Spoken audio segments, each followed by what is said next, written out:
திருச்சி துறையூரில் உள்ள உணவகத்தில் சத்துணவு திட்ட முட்டை விற்பனை செய்யப்பட்ட விவகாரம் தொடர்பாக உணவக உரிமையாளர் ரத்தினம், சத்துணவு அமைப்பாளர் வசந்தகுமாரி ஆகியோர் கைது செய்யப்பட்டனர்.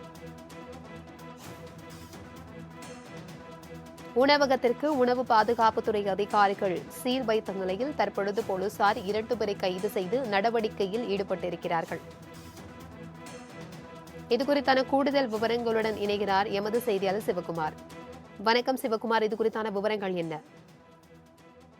வணக்கம் பிரபாதி.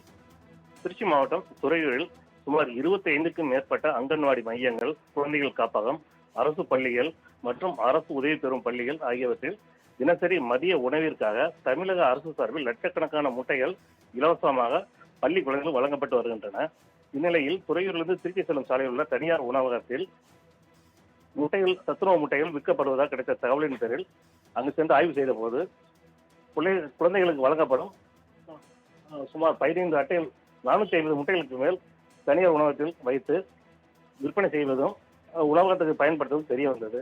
இது பற்றிய செய்திகள் வெளியான நிலையில் இன்று காலை துறையூர் தாசில்தார் மோகன் தலைமையிலான உணவு பாதுகாப்புத்துறை அதிகாரிகள் உணவகத்தை ஆய்வு செய்து உணவகத்தில் அனுமதியின்றி வைக்கப்பட்டிருந்த முட்டைகளை பறிமுதல் செய்தும் உணவக உரிமையாளர் ரத்தினம் என்பதை கைது செய்து விசாரணை செய்ததில் முட்டைகள் விற்பனை செய்தது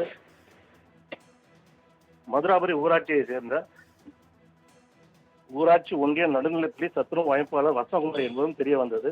இது